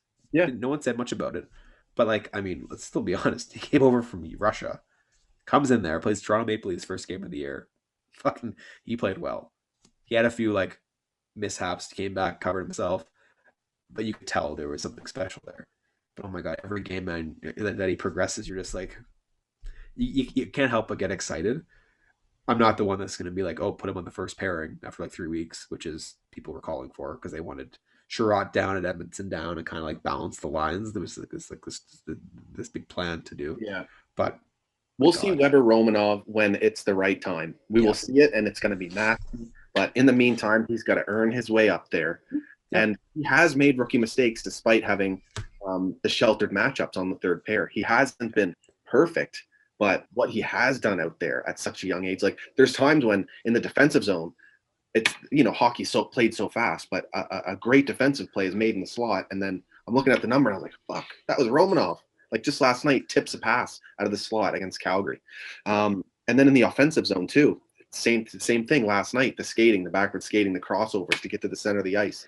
Open the lane, shoots the puck, it gets through. His shots are getting through, and they're hard as fuck at that young of an age. He will always shoot. There is nowhere, like, it's very Petri-ish.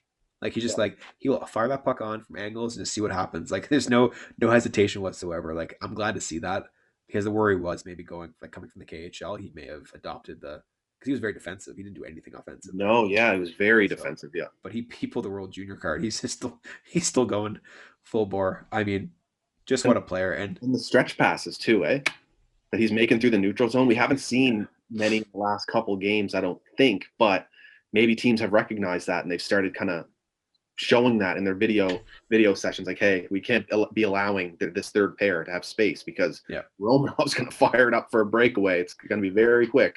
And he's a lefty playing right-hand side on the third pairing. It's not like he was just like playing his own. He's like, it's just like, we're going to give you the worst possible like deployment. Good luck. And no problem at all. I mean, I like Brett, and Brett Kulak's been playing awesome too.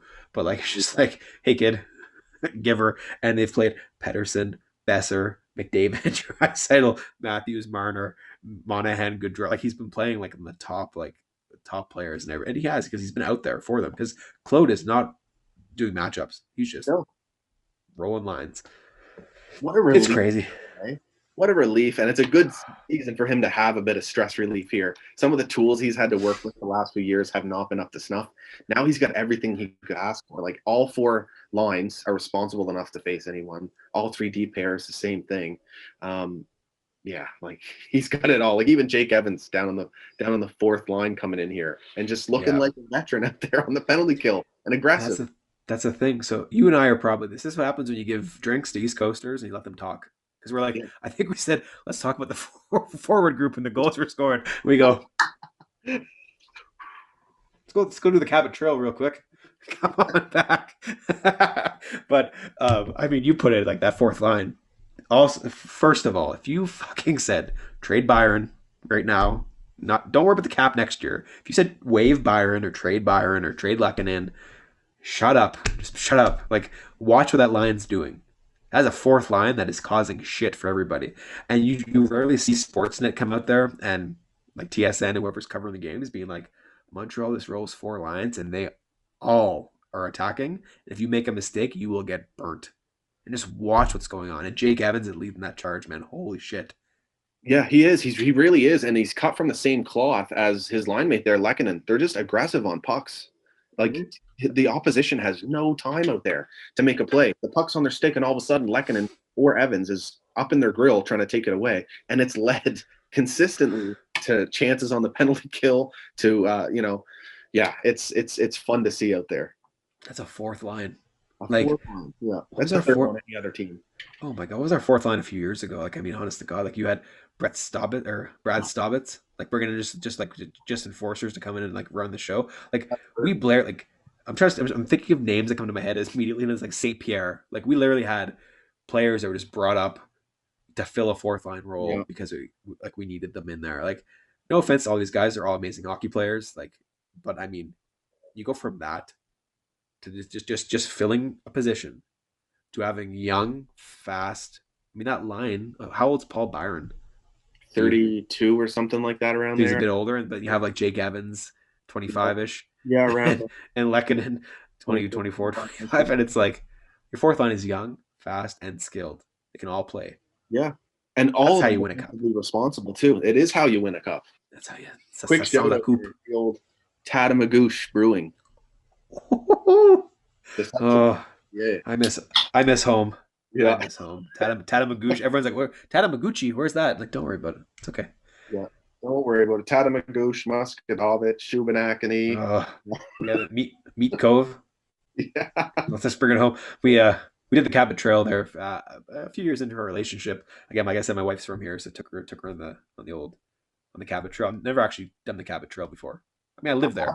I haven't. So It's Nova Scotia. We're like, yeah, we get it. We have cliffs in the ocean. We're good. We did that whole thing, yeah. and Meat Cove came up, and I was like, she's like, what's special about there? I'm like, they they keep it close to the family. Yeah. Next topic. Eh? Next up, keep going. Last night, Yeah. a few nights ago, I was doing another Buzzed Up and Baked, and I went to say goalie, and I accidentally said goaler. See, I know what you're saying. that's Yeah. that's our family's favorite thing to anyway. The mountains. That was with your brothers, right? Yeah, with my best buddy David, and then my actual brother Nick. Yeah, So I started it, heard brother from another mother and brother, and I was like, oh shit, it's happening. And I turned it off immediately because I was like, no, I don't need any primer for this. But yeah, exactly. no, it's good. It's good. So I have to watch it. But your brother came on. He finally came on, and He he finally did came on. a fantastic job. We had some nerves at the beginning, and he was the one to like settle it right down, get right into some Bruin talk. Yeah, it was awesome. I'm not gonna lie to you. How do you feel at the fact that a male 30, 40 years old could be showering and your voice is on in the background? I mean, you're on Spotify now. Your voice is there. Like, how does that feel? If you could literally be someone's shower ambiance. Well, I hope it does whatever it needs to do for them, right? Just Log shower. yeah, just settle her down, just Uh, get too excited, and I'm all good. this would be so much better in person. But I always laugh. I just like to laugh at the fact that like it's from Failing Hands. It's you guys. There's so many other podcasts that are out there. You listen to, and as men and women, you're anywhere listen to these things. But it's hilarious the fact that you do these things once and you kind of move on. But the fact that where you're listening from, it's a lot of weird shit That's going so on. true, man. You don't know where these views are coming from or these listens are coming from, right? I just have a crack at it, and for once here I am. So if Yeah. you're on Twitter, Beating off in the shower to you right now. fine. That I've heard a lot of things about my voice. I haven't heard sexy but hey, if it works for you, cheers. Yeah. So how about the rest of this Canadian division though? Isn't it a treat that we get to fucking witness this shit through such a special, unique thing that'll likely never happen again? It is legitimately like the stuff you hear from your parents and stuff and grandparents. Like, oh, back in the day, we watched the original Six. This is almost it's the original Six, except it's our version of it. And yes, I realize you're not going to win the cup. But the most passionate fan bases are above the border, and coast to coast, we're all nuts. So the fact that whoever comes out of this, and Ottawa aside, 6-3 Edmonton. So Ottawa aside, you have six competitive Canadian teams that will go for it. Yeah. You need to get through them to actually make it. Like, it's insane. The fact that we're actually, for once, man, going to crown Canada's team. Legitimately going to crown Canada's team. Fuck it. And that's why I won it. So I can look at everybody and be like, Canada's team, 2021. Who was it? And that's legitimately, it's the only time we can do it. Just have that in the pocketbook ready to go. And we're so fortunate that the Habs are in the position that they are now in their build, that we have what should be one of the strongest teams in this division. And they've started with the Leafs just absolutely torching it. And I mean, I'll give it to the Leafs. I wasn't confident in what they did in the offseason, but so far it seems to be working out. We'll see how it goes long-term through the season. I'm still not sure they're built for the playoffs. And then the other thing too is some of these other teams at Calgary, Edmonton, Vancouver, they've started really slow, but they faced all the same teams. And I think some of those teams that are lower in the standings right now are much better than what they've played to so far. I think the Habs and Leafs could run away with it, but I think it'll end up being tight still. I think, teams have flaws when you go through the list. I mean, like Calgary, as well as they played last night. Oh, there's the other part of B&B right there. Yeah. Welcome to the club. You don't want to see me do that. I'll be on the couch there lying down and be like, oh God, help me. But you look at, so let's start through the West. Vancouver, they're built well, but they are two lines and they're done after that. They lost Markstrom. Markstrom is the best volume goalie out there. He's gone. He's with Calgary now. Yeah. So Vancouver, to me, they're good. They'll do okay. They'll have their games against Ottawa and they'll pack their goals in and they'll do okay. Get to Calgary. Calgary is a good team, But fuck, if without Markstrom last night, that game would not have been 2-0. It would have probably been a Habs win. We wouldn't be singing the tune we're singing. We'd be singing what we're 6-0-2. Yeah. That's what we'd be doing. Calgary's a good spot. Calgary can contend. They're in that top 4 position for me. Yeah, because they do have Markstrom. He'll be there with them doing that for most of the season. And I think out of the rest of the teams in the Canadian division, Calgary actually does have some depth. They have some toughness with the skill, and I think that he is good enough. And then you add Markstrom in there, and then the Vancouver Canucks. I want to like the Vancouver Canucks. I love their top 6. I like Brandon Sutter in the bottom 6 too. Yeah, this is the Albertan in you coming out, and I like the decor with Quinn Hughes. But it's true that Quinn can't defend, and I think that the wild card here would be Thatcher Demko in net, how he performs. Holtby, surprising how his career has gone so far too. It's you know what, like I'm not gonna harp on you for enjoying Vancouver. Like, let's be honest, you look at everything for them, like the whole, like the new core coming up, Besser, Horvat, Hughes, Pedersen, Demko coming in, Tyler Myers, who I actually like. Yeah, sorry for the hit. I do too. Everyone's like, oh, you know what bothers me? Like, oh, he's -5. I'm so happy. Like, fuck his stats. Like, screw you. Like, the guy's an actually good. He's a good hockey player. Like enough. Like, he stupid hit, but move on. It's for me. It is the Albertan coming out at me now. It's the fact that if you like or support, or just like you're okay with an Albertan team, you hate Vancouver. That's what it is. That's just the same. It's like Toronto West. Yeah, I love that you're like true to that too. And it's funny to say that because growing up, I absolutely loved watching the Canucks late game out east here, starting at 10 or 11, and I was hooked on Asland and Bertuzzi, and Net and Salo. So that's why I like the Vancouver Canucks, and their rival is the Calgary Flames, and that's why I would pick. If I had to pick between the Oilers and Flames, I'd go Oilers just because of that Vancouver-Calgary rivalry over the years. That's another one that'll be fun here in this Canadian division. It will be, and especially the fact that like both teams are all this like inbred version of each other. Like Calgary's just this nasty. Like you're looking at players like we were already screwed up about like Hamonic, like Tanev. Just switching back and forth, Markstrom. Yeah, Markstrom. There's one more on their 4th line. Levo, I think he plays for Calgary now. Josh Levo, and I'm just like, Jesus, like I can't, because like you're programmed to hate these players after a while, and then all of a sudden they're part of the team that's here. You're like, oh, okay. But Vancouver, I do like their chances, but they're the team that gets hot and they kind of go, and if they don't, we saw what happens when they hit the Habs, and I think we'll find out tomorrow. It'll be better games and they'll be closer games. I just don't know if they're going to be able. I guess it depends what Carey Price we have tomorrow. To be honest, like he's rounding into form. Good luck to Vancouver, because Montreal's gonna be fired up. But Vancouver's a team, yes. They're another one. They should challenge for top 4. It's the Edmonton one. Like, did you mention Edmonton? You think Edmonton can kind of go? For me, Edmonton, I just think like the goaltending, and Koskinen has actually come around here in the last few games, but just they don't have the goaltending tandem that some other teams do in the Canadian division. I like some of their defenders. Like I love Darnell Nurse. I even like Adam Larson, but Clefbaum being out kills them. And at forward, like all they have is McDavid and Draisaitl. Maybe Yamamoto now, but yeah, it's questionable. Matt, I saw a tweet today. I think it was Spittin' Chicklets, and they said if you can hold McDavid and Draisaitl to 1 point, you'll win. If you give him more than that, you're fucked, or something like that. Like you lose. I was like, yeah, we know we managed to keep them down. I just checked the score. I think that's the thing too. Playing them so much, where the Habs have now they know they can shut them down. Yeah, I think that's going to hinder the Oilers, and I think it'll be the same with other teams that face them too. They'll get used to facing these two guys. They'll know how to shut them down. They won't have anything else to offer on top of that. Because of that, I'm just thinking maybe Edmonton falls out of the top 4.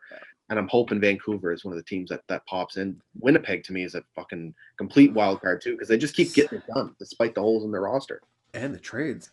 Like, God knows how they're going to end up. I mean, I'm with you on the Edmonton thing, like Koskinen. Like, Mike Smith was kind of like, not a savior, but he was like, he's like their Kincaid, except their price is not a price. He's a Koskinen. He's Koskinen.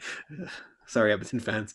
Yeah. For watching this. But, like, Edmonton, yes, very much is at risk to kind of fall it, especially when you're doing these series style plays, which is what we've been harping on. If you're a Montreal fan, you've all said it. Our team is built for matchups, playoff style matchups all year. Yeah. We are. And Vancouver players and fans will probably tell you that. Edmonton, not so much. But Winnipeg, oh man, they are a wild fucking card. Who do you like with Winnipeg? Oh, I love, well, as my hockey pool shows, I love Kyle Connor. I love, and I know, and no disrespect to the East Coast Nick Ehlers, teammate of McKinnon. Yep. But Kyle Connor, man, he's just that player that everyone's like, oh, trade Connor, keep lining. I remember the offseason when the trade rumors are going on. There's a lot of like Habs fans passionate to get a goal scorer, and it's like, oh, get Connor for Juleson and Mete in a second. It's like, no, that's not happening. Yeah, do you know People what this kid don't? does? It's like they associate the name with something else. It's like they're not seeing what they're doing out there on the ice, what they're producing offensively. It is absolutely fire out there. Man, he's my guy. Who's yours? So for the Winnipeg Jets, I would love me some Nikolai Ehlers. He has been on fire lately here. But Marc Scheifele, I fucking love Marc Scheifele, man. He is one of the I don't know how you put him outside your top 10 centers in the league. He does it all, responsible defensively, and then the face-off dot. And he's skilled, and he'll make the odd skill play and the skill snipe here and there. But he's the type of guy, like a cut from the same cloth as Jonathan Toews. Just makes the right decisions out there. He's a true number one center. Did you see his quotes? No. I think it was on Austin Matthews. Was it injuries or was it like a hit or something stupid? And he was like, "Oh yeah, Toronto media must be back at it again." Yeah, he restarted, but it was something with Toronto media, and I laughed my ass off about it. Yeah, I love seeing that too because it like the Leafs, the focus isn't in the right place. So I love seeing that from Marc Scheifele. And the other thing about the Winnipeg Jets is, they got the wingers, Blake Wheeler. I mean, I've always thought of him as a great leader. It's interesting the stuff that's coming out about with him and Patrick Laine. And they do lose Laine, but they get Pierre-Luc Dubois. So now they have one of the best, lineups down the middle of the ice in the Canadian division here. Scheifele, Dubois, Stastny, Adam Lowry's a fucking beast too. But Dubois could come in there and just be an absolute game changer for them. Matt, don't forget. One more player on center ice in Winnipeg. Oh, Mr. Uncle Nate Thompson. He's on the shelf right now, I think. I think he's hurt. But no, that team, like, I mean, we can say what we want about Winnipeg attracting talent and everything like that. But if you're... So I'm one of those people, I mean, I think it's maybe because I'm from Halifax, same as you. And I mean, we don't have pro teams. We kind of... You jump on the Mooseheads, you love them. But when you get players that want to be there, and again, like this is more us projecting on Winnipeg as a pro team, but people like the Scheifele's want to be there. Wheeler wants to be there. Bufflin didn't. He had other problems. He left. Dubois is now there. But like when you have that core that wants to play there and wants to win there, all of a sudden now you're like, and I'm a huge fan of Winnipeg. Like I have a Winnipeg Jets jersey. When they came back, I was pumped. I'm like, I'm buying that fucking jersey. I want it. I want to be part of this. But like Scheifele, Dubois, as your top two centers. And you have Stastny on the third line. I'm talking about Montreal's depth. Well, there you go. There's your you want to realize, and don't even those people that say Dubois is trash because I don't like Dubois mailing it in crap because Tortorella's not a bad coach. Torts is Torts. Yeah. But I didn't like the mail in crap but again, I didn't like take it as like, oh, he's no longer worth because he did that. I don't like it. We brought Drouin in. I think it's hypocritical for us to say Dubois is less of a player after Drouin sat out for what, half a year? Exactly, yeah. Right? So I'm not going to go on that train. Like, not happening. But Dubois is now in there, and he is going to be fucking rolling in Winnipeg. I wish the fan base was back because a player like that would just be like fired up. That arena is ridiculous, I hear. Like, just crazy. Yeah. Yeah. So, I mean, and then you look at their defense, and it's like they're top heavy, with Pionk and Morrissey. And you might say they have some depth issues there, but they still get the job done somehow. It shows the coaching of Paul Maurice back there. Nathan Beaulieu rocking it out on the Jets decor too. I love that he's carving out an NHL career for him, whether it's a pair tough defenseman or not. Yeah, love him seeing that. I'm glad you said that because we saw his toughness because he took on any comer, like, and he can fight. Yeah, him and his dad could fight too, from what I remember. If there was a few little police reports, if I remember, going on back in the day. Nate and Daddy Beaulieu, but I mean, like he's a tough customer. He's a fucking tough customer, and everyone thought Tenorti was the tough guy, but Beaulieu can throw. and no problem at all. Like he fought Lucic last year in the playoffs. Wild. He didn't win, but he went for it, and it was kind of like Many people win against Lucic. they don't. I'll give him that. I just remember my facial reaction was just like, yeah, I bet you Lucic's hockey fights record be interesting to look at his win percentage because he dominated. Since Commissaric, I mean, we watched that one firsthand. We brought in George Larac because of it. Anyway, but Beaulieu, I'm so glad to see an ex-Hab defensive prospect flourish in a different market, stay there, do well. He wasn't a bust. He wasn't a bad prospect. He wasn't a bad pick. Just at the time wasn't right. Move on. That happens. He's doing well. Yeah. But Pionk and Morrissey. I mean, if you ever see my hockey fantasy teams, I have both of them for some reason, which was probably a poor decision. But anyway, I'm a huge fan of Morrissey. I love Josh Morrissey. Just that, like, and he played. Did he have one leg? Like he played on one leg last year. He have an injury. Like he plays through it, and the kid's just like, he's a special player. And I think if he was in Montreal, you'd absolutely love him. But Winnipeg's a tough place to just want to go and live, let alone play.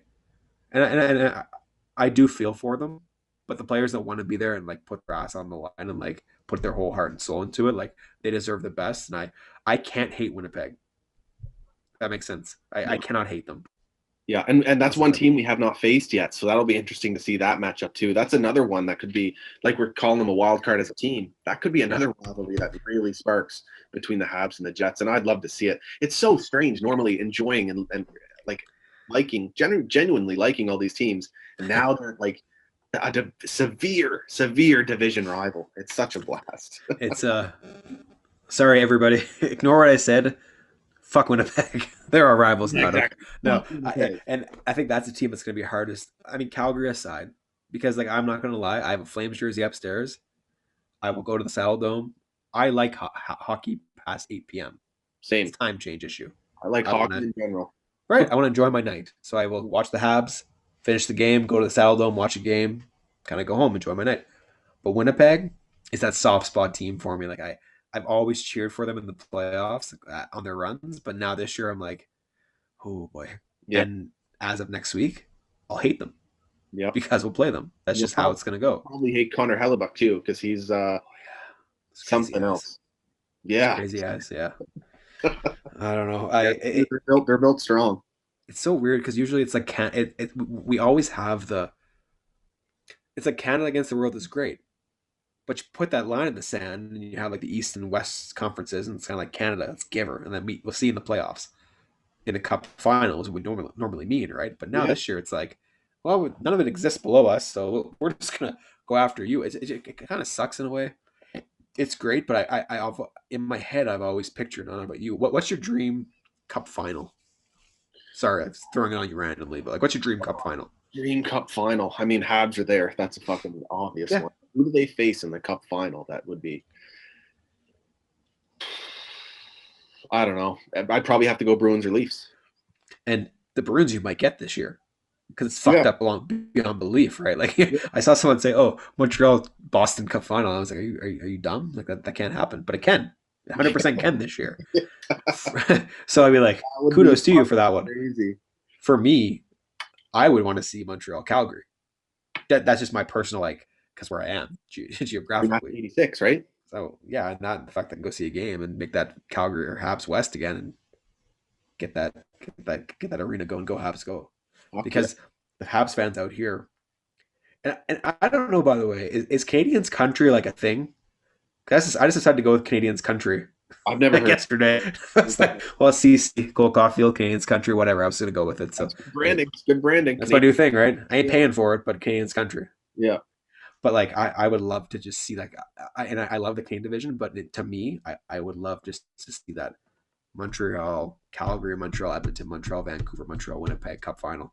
Yeah, like a real Cup final where it's like settle for what will it be this year? It won't be the quarters. It'll be the second round of the playoffs. That'll be the final, the Canadian division final. Yeah. Then we go off to like the semis. So how to recap? Vancouver, maybe Calgary. Likely, maybe. Yeah. Edmonton, probably falling out. Ottawa. Gone. Leafs are in. And Montreal should be in. Yeah, Like we're still like should be in, even though we should just say we're in. I know. Like, Right? just Yeah. get that start pumping the chest. Oh, I know. Go Habs, go babe. Oh, sorry. That's your line. Exactly. So yeah, the Leafs though. I mean, they might. I'm surprised at how they're performing here to start this season. Like I really am. The Like not Leafs. surprised in terms of like they always get it done in the regular season, but this isn't a normal regular season. We are playing series style play, and they are getting it done. Like Wayne Simmons is actually working out for it Listen, so far. to be blunt, you and I we're all on Twitter.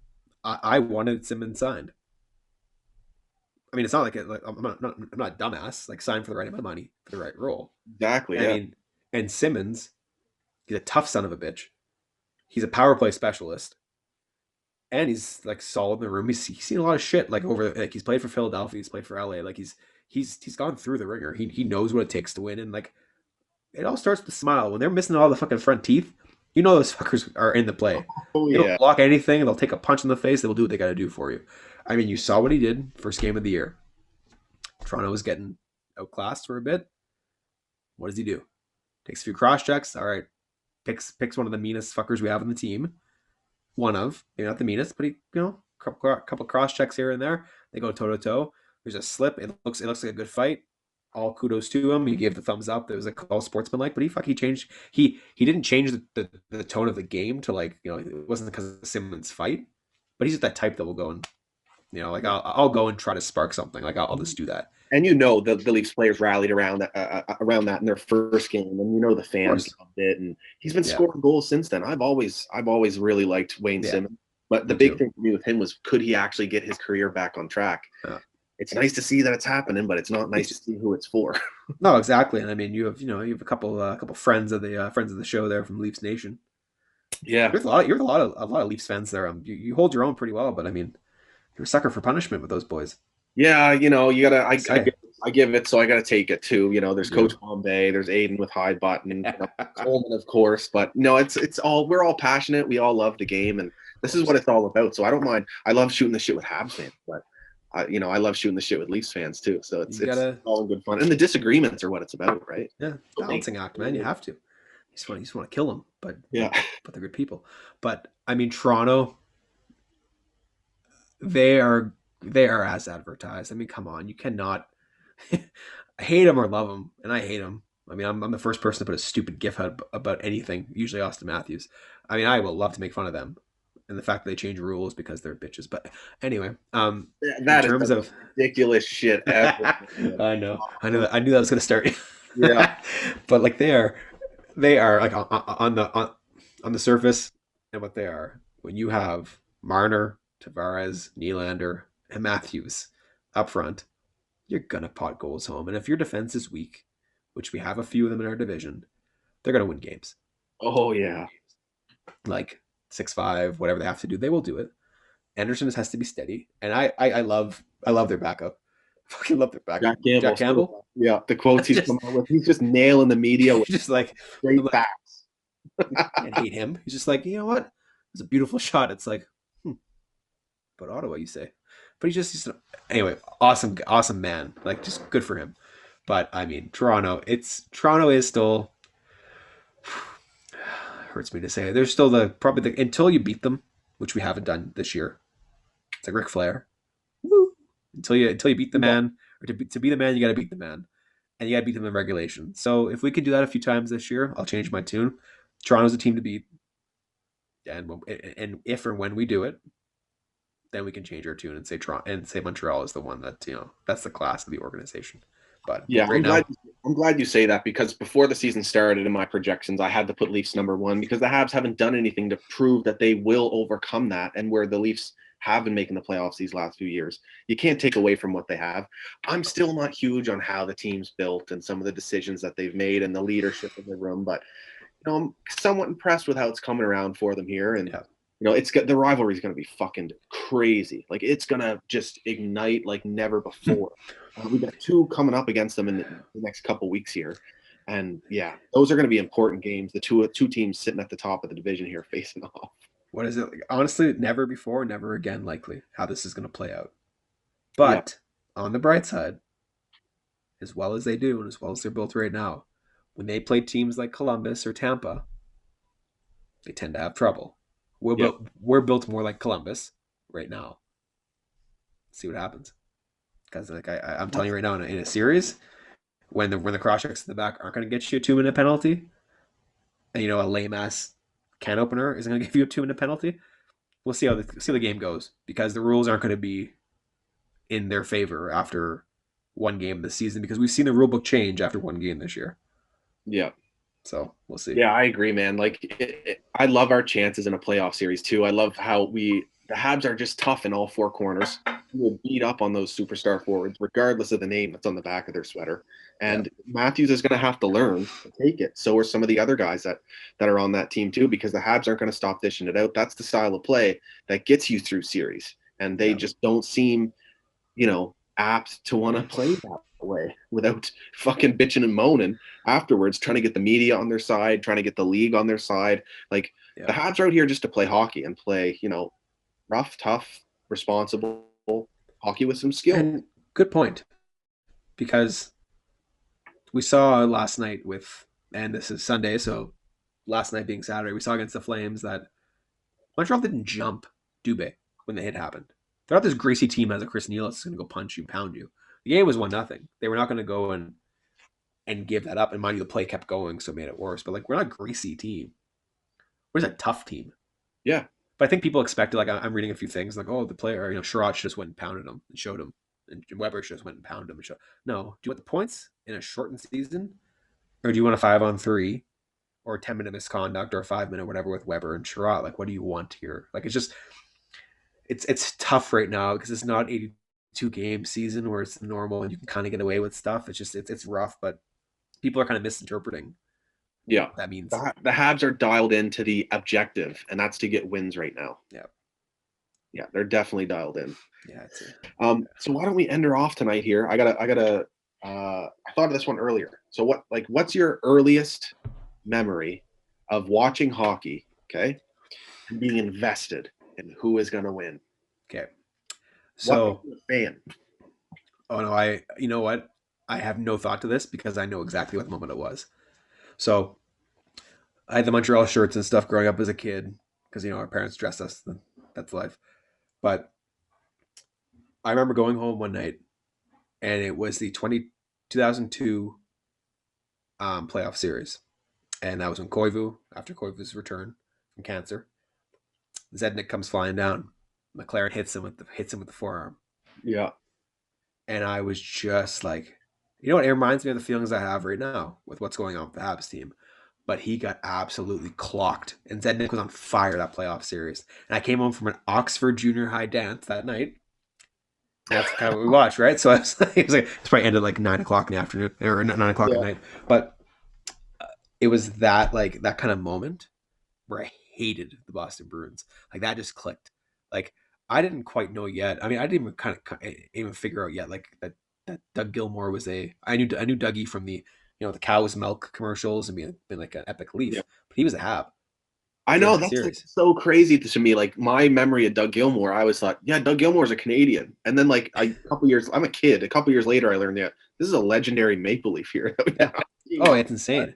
But the fact is that McLaren elbow, just honestly, that Koivu's return to cancer started kind of my dad watched the Cup final. I watched it, or the Cup when I watched it with him, but I was young, right? I was only 5 or 6. But when that Zednik hit happened, and I was just and that's the underdog story. You're what the hell is going on? These big bad Bruins are beating up our players. Koivu's back from cancer. It's just all these things coming together in this emotional roller coaster, and you're I need to beat these fuckers right now. And we fucking Theodore came in, knocked them out. That was my moment. It was that playoff series was me. That brought me in and never ever came out. I've been invested. I cannot believe maybe I can because we're a similar age, but that was such an important year for fandom of the next generation of Habs fans. That was mine. That would have been my answer to that question. For me, it started with the 2002 Salt Lake City Olympics. I remember just being this is Canada. We're going all in, and then we go on and win the gold medal in the United States. And, Paul Kariya and Niedermeyer, Pronger, and fucking Lemieux out there, and then followed that up with all of what you just mentioned, coming back from cancer, the playoff series with the Bruins, Theodore with his fucking stick, where he throws the stick, the big old controversy there, and the Zetnik hit. I loved Richard Zetnik, and for him to get taken like that, like, oh, Yeah, it's like that moment in your brain where it's just like boom, and then you're fucking all in from there on out. And that's kind of my thought to it, man. Like Habs fans, with that, like our generation, that's what we came into, was getting forearm shivered in the face, barely anything, scraping and clawing for your win. Like we're not used to this being this powerhouse team, and I'm interested to see where it goes. Yeah, so am I. It's going to be an absolute blast. It's crazy. It's crazy, man. We have. You know what else is an absolute blast? Sitting here and chatting with you, buddy. You too, man. Too bad it's about 4,000 kilometers away. I know. One of these days we'll do one in person, and you'll be sitting right here in this like. I'm gonna wear that Ricky jersey right behind you. That's okay. Let's go. That's okay. Put the bottle cap glasses on, and we'll call it a day. Yeah, it'd be a good night. Yeah. No, man, I appreciate it. Thank you for having me. Yeah, it's been a blast, and we'll definitely do it again, man. Cheers. So everybody out there in the Twitter sphere, Facebook, wherever you live, where you subscribe to the Scotian Canadien, bottom of the screen, make sure you subscribe. Great fucking guy. I have a few words for you. Go Habs, go baby.